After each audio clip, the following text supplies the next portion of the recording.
Акыркы убакта мен бир ойлонуп жүргөн маселе боюнча сиздер менен бөлүшкүм келди. Эстеп көрсөңүздөр, акыркы жылдары ал же бул чиновникти кармаганы тууралуу кабарлашат, же ири суммадагы пара талап кылгандар тууралуу көп айтылат. Андай фактылар көп, бирок кармалгандардын баары эле түрмөгө отурдубу? Тилекке каршы жыйынтыгында коррупцияга шектелип кармалгандар түрмөдө эмес. Мен эми сиздерге түшүндүрөйүн. Эски кодекс боюнча ири суммадагы пара талап кылган үчүн мамлекеттик кызматкерлерге эркинен ажыратуу 12 жылдан 20 жылга чейин же айыппул деп каралган.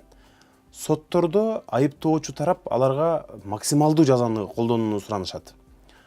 Райондук соттор ошондой өкүм чыгарышат. Ошентип масс-медиага пара алган адам эркинен реалдуу ажыратылганы тууралуу окуп калабыз.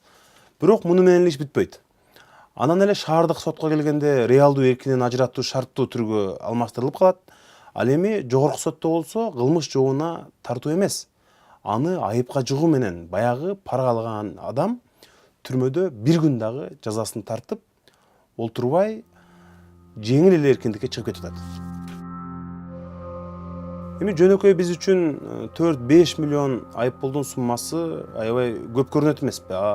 Пара алган чиновник үчүн бул сумма аны чочулатпайт. Ошентип жыйынтыгында кылмыш жасаган паракор эркиндикте күбө менен прокурор ийнин куушуруп судьяны көргөзүүгө аргасыз. Аларды эч нерсеге күнөөлөй албайсың. Бардыгы мыйзам чегинде. Анткени кылмыш кодексинин 313 беренесинин 2 бөлүгү сотторго чексиз эркиндик берип, өзү каалагандай чечим чыгарууга жол берип, эл көзүнө сүрдүү катаал чечим чыгаргандай түр көрсөтүп, чындыгында 12 жылдан 20 жылга чейинки жазалоону жылуу, жумшак, айыппулга айлантып койгон учурлары көп. Ошондуктан пара алгандар менен соттор биригишип, мыйзамдан качып кетүүнүн жолдоруна барып, оңой жазадан кутулуп, паракорлор көбөйгөн. Анткени алар акырында жазасыз каларын билишкен. Бирок алар үчүн жаңылык бар. Жаңы кодексте туура чечим кабыл алынган. Анда жазалоонун категориялары аныкталган. Бул кылмыш кодексиндеги эң орчундуу өзгөртүү.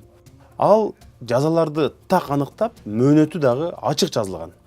Кыскасы, эми ошол эле пара менен кармалгандарды соттор 10 жылдан 12,5 жылга чейин эркинен ажыратып, айыпка тартат.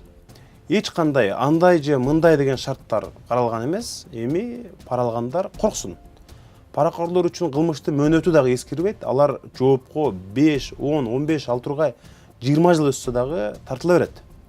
Урматтуу кыргызстандыктар, пара албагыла.